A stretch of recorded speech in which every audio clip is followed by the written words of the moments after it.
Ah, la famille, tous les espoirs tombent à l'eau. Je vous ai dit, on pensait que le Real Madrid allait perdre. Il reste en vie à cause d'un certain Valverde. Bienvenue sur la chaîne La Famille. Moi, c'est Victor. Si tu aimes le Barça, tu t'abonnes. On suit la Liga, actualité du Barça tous les jours. J'attends ton abonnement, les gars. Active la cloche de notification, surtout un like. On est ensemble. La famille, le Real Madrid réussit à mettre un but à la 94e minute. Les gars, grâce à une frappe de Federico Valverde. Franchement, je l'ai dit dans mes réseaux, je le dis encore, sur Real de Madrid, là, les gars, c'est une catastrophe. C'est un désastre. Ils n'arrivent pas à jouer. Ils ont deux choses. Soit ils poussent le ballon en avant à Vinicius, ils se débrouillent, ils centrent, mais il n'y a pas de numéro 9. Aujourd'hui, Kylian Mbappé est suspendu, donc ils font quoi? Ils jouent avec deux attaquants devant. Rodrigo et Vinicius, ils sont écartés comme ça. Ça ne marche pas. Il n'y a pas de numéro 9. Il y a un Bellingham qui est en mode 9,5, qui essaie de se projeter. Lui-même des tapines, il arrive à rater. Franchement, ça devient catastrophique.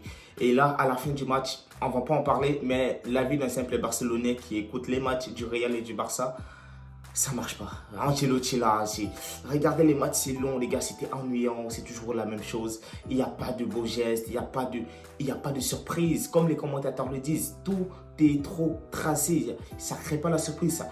Il n'y a pas de folie. Franchement, Camavinga qui joue à gauche, tu te demandes pourquoi.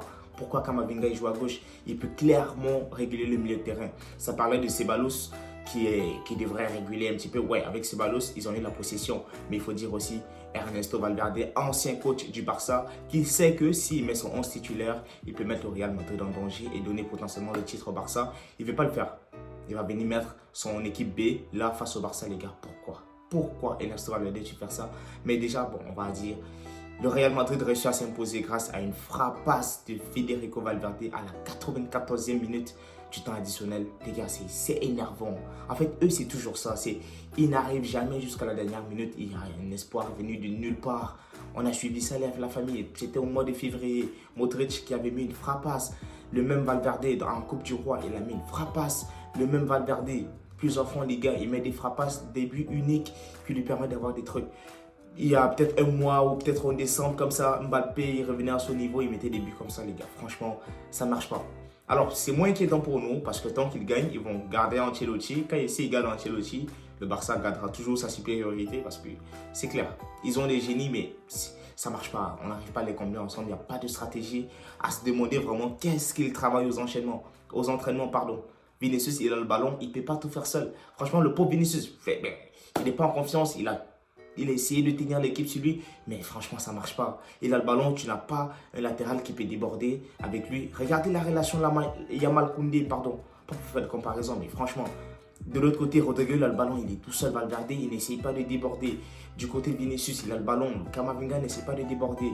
Dans la surface, ils font des centres, il n'y a personne en dehors de Bellingham qui n'arrête pas de courir. Le pauvre, à la 94e minute, il était essoufflé, il n'arrivait plus à parler. Donc, voilà, le Real Madrid s'impose. C'est ce qui va compter puisque dans leurs journaux, ils vont compter. Il y a eu quand même des actions assez litigieuses. Il y a un potentiel penalty qui devait être sifflé. Mais franchement, pour moi, le défenseur, il touche le ballon. Même s'il y a penalty là, ce n'est pas un désastre. Mais pour une fois, quand même, le défenseur, il touche le ballon, même s'il touche le pied de Bellingham. Là, ça va quand même faire un scandale. Mais vu qu'ils ont gagné, ça va être moins. Mais si c'était un match nul, vous allez voir le scandale partout. Partout. Quand on parlait de complot et de quoi que ce soit. Donc, j'avais fait l'avant-match, je vous avais dit que Bilbao c'était une bonne équipe, mais malheureusement ils se sont qualifiés en demi-finale d'Europa League. Donc ça fait qu'ils ont fait une rotation. Là aujourd'hui ils n'avaient clairement pas l'effectif, c'était clairement l'équipe B. Donc ils sont venus poser un bus comme Getafe. Et ça fait que le Real avait le ballon pendant toute la partie, mais ça manquait de créativité.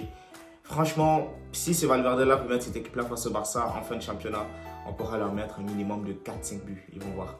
En tout cas, la famille, merci d'avoir suivi la vidéo. Si ça vous a plu, vous me laissez un like, vous me laissez un commentaire. Je répondrai à tous les commentaires encore une fois. Si tu aimes le Barça, tu t'abonnes et tu actives la cloche de notification. On est ensemble, la famille, on reste en santé. Bye bye.